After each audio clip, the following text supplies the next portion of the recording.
कहते हैं ना, जिसका काम हो उसी को सूझे।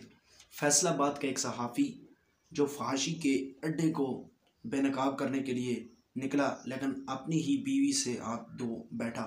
ये वाक़या फैसलाबाद के एक जगह पीपल्स कॉलोनी के अंदर पेश आया कि एक सहाफ़ी अपने एक दोस्त के साथ एक इलाके से जा रहा था पीपल्स कॉलोनी से, तो उसे ये शक हुआ कि यहाँ पर औरतों की ख़रीदो फ़रोख्त की जाती है, यहाँ पर कोई फाशी का अड्डा है। तो उसने उसको एक्सपोज़ करने के लिए, उसको ज़ाहिर करने के लिए उसने क्या किया कि अपनी ही बीवी को एक चारे के तौर पर इस्तेमाल किया और अपनी बीवी को कैमरा दिया और कहा कि तुमने भी जाकर उस सड़क पे खड़ा होना है और वहाँ पर जाकर गाँवों से डील करनी है, ताकि हमें पता चल जा सके कि यहाँ पर किस तरह फाशी फैलाई जाती है।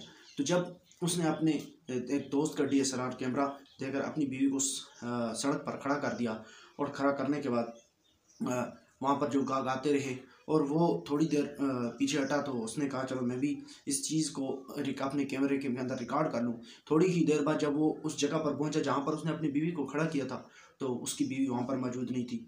तो उसने उसके करीब जो एक बस अड्डा था, तो उनसे पूछा, ड्राइवरों से, वहाँ पे पर्ची काटने वालों से, तो उन्होंने कहा जी हमने तो आपकी बीवी को यहाँ पे नहीं देखा। उसने कहा जी यहाँ पे एक औरत थी जिसके पास कैमरा था, क्या आपने उसको देखा? तो उन्होंने कहा जी नहीं देखा। अब यही काम वो साफ़ी लेकर थाने में पहुंचा, पीपल्स कॉलोनी के थाने में आकर उसने रिपोर्ट दायर की कि इस तरह मेरी बीवी, हम फाशी के अड्डे को एक्सपोज कर रहे थे, वहाँ उसको ज़ाहिर करने की कोशिश कर रहे थे, तो मेरी बीवी गुम हो गई है। अब ये जो वाक़या है, ये मुझे एक्सपोज करने की, मुझे रिकॉर्ड करने की ज़रूरत इसलिए पड़ी कि मैं कई अरसे से सोशल मीडिया के ऊपर वीडियो बनाता हूँ या काम करता हूँ और काफ़ी लोग मुझे इस वजह से जानते हैं। तो वो जहाँ पर भी मुझे मिलते हैं तो अक्सर मुझे कहते हैं, कभी वो क्राइम रिपोर्टरों की तरह, जो क्राइम के रिपोर्टर होते हैं उनकी तरह वो मुझे भेज देते हैं व्हाट्सएप पे, या इस तरह कहते हैं जी आप अपने पेज पे लगा दें। तो मैं उनको 12 दफ़ा ये कहता रहता हूँ कि यार ये मेरा काम नहीं है।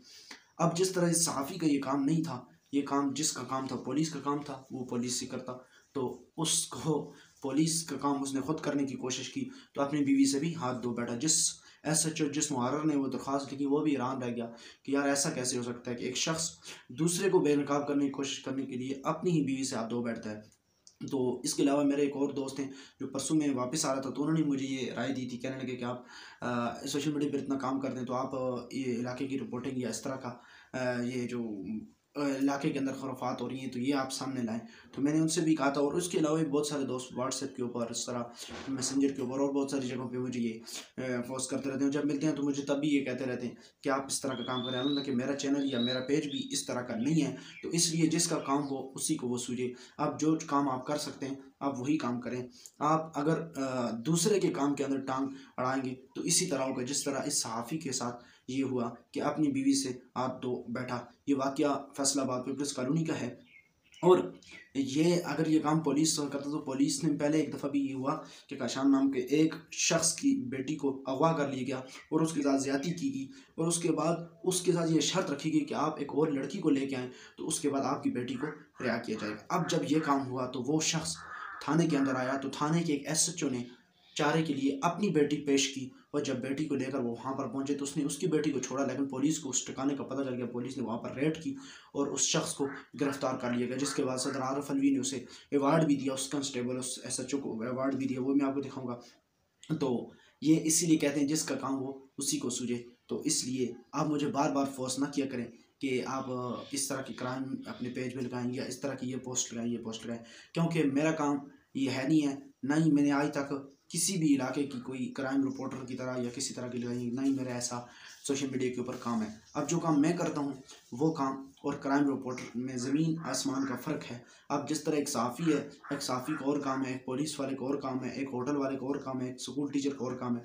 हर शख्स को सिर्फ अपने ही काम करने चाहिए, दूसरे के काम के अंदर टांग नहीं अड़ानी चाहिए। तो इसलिए अगर आज की हमारी वीडियो आपको अच्छी लगी है तो आपने हमारे चैनल आबिद पॉइंट को सब्सक्राइब कर लेना है, और फेसबुक पेज अपना कश्मीर को भी ज़रूर फॉलो करना। आप फॉलो नहीं करते, वीडियो बहुत देखते हैं लेकिन आप फॉलो नहीं करते, तो इसलिए ज़रूर फॉलो कर लीजिए।